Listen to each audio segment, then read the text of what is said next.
স্মৃতিসৌধ চত্বরে শোভা পাচ্ছে নানা জাতের বাহারি রঙের ফুল।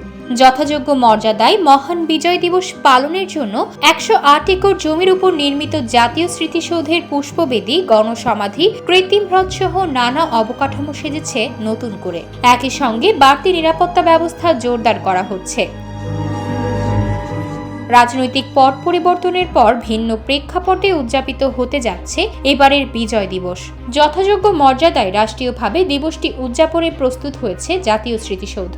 নিরাপত্তার জন্য সৌধের ভেতরে ও বাইরে লাগানো হয়েছে সিসি ক্যামেরা। জাতীয় স্মৃতিসৌধ কর্তৃপক্ষের তত্ত্বাবধানে শেষ হয়েছে বিজয় দিবসের আনুষ্ঠানিকতার সব ধরনের প্রস্তুতি।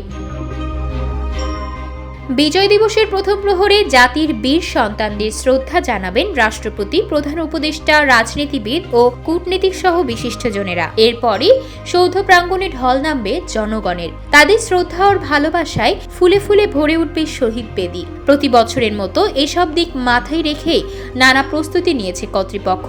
প্রায় ১ মাস ধরে অর্ধশতাধিক কর্মী তাদের শ্রম দিয়ে সাজিয়ে তুলেছেন পুরো সৌধ চত্বর। দেশের রাষ্ট্রপ্রধান যেহেতু এখানে আসবে, দেশের সর্বোচ্চ জনসাধারণ এখানে আসবে লাখো শহীদের স্মৃতিকে শ্রদ্ধা জানানোর জন্য, সেই জন্য আমাদের এই কাজ। তো এই জায়গায় কাজ করে আমাদের অনেক ভালো লাগছে, যেহেতু অনেক বীর মুক্তিযোদ্ধা এই জায়গায় শুয়ে আছে। তাদের স্মরণীয় সামনে 16 ডিসেম্বরের জন্য আমাদের এত কিছু কাজকাম। এত লোকজন আসবে, সরকার প্রধানেরা আসবে, এসে দেখবে, দেখে তাদেরও মন ভালো লাগবে, আমাদেরও ভালো লাগবে। আমরা 16 ডিসেম্বরে যখন ওনারা আসবে তখন তাদেরকে দেখলে মনটা আরও ফ্রেশ লাগবে, কাজ করে সার্থকতা মনে হবে যে না আমাদের কাজ করে সার্থকতা আসছে। দিনটিকে সামনে রেখে সব ধরনের প্রস্তুতি সম্পূর্ণের কথা জানান জাতীয় স্মৃতিসৌধ কর্তৃপক্ষ।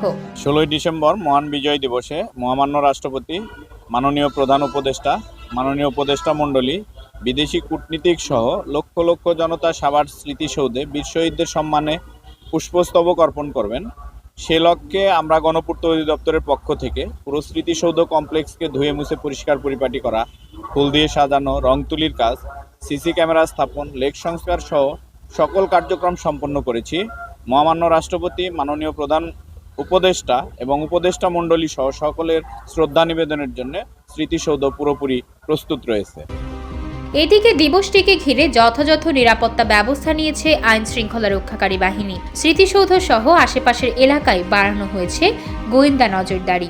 বিজয় দিবস 2024 উপলক্ষে ঢাকা জেলা পুলিশ কর্তৃক আয়োজিত যে নিরাপত্তা ব্যবস্থা গৃহীত হয়েছে, আরো 10 দিন আগে থেকে আমাদের নিরাপত্তা ব্যবস্থা চলতেছে। এটা হয়তো বা আপনারা দেখতেছেন না, আমরা সাদা পোশাকে নিরাপত্তা ব্যবস্থা, বিভিন্ন নিরাপত্তা আমরা দিয়ে আসতেছি এবং এটা চলবে শুধু কালকে সকাল পর্যন্ত, কালকে সারাদিন চলবে, শেষ হওয়া অবধি এই ব্যবস্থা চলমান থাকবে, অব্যাহত থাকবে।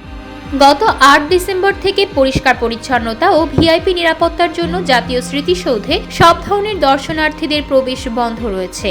16 ডিসেম্বর রাষ্ট্রপতি ও উপদেষ্টাদের শ্রদ্ধা নিবেদনের পর সর্বসাধারণের জন্য খুলে দেওয়া হবে স্মৃতিসৌধ।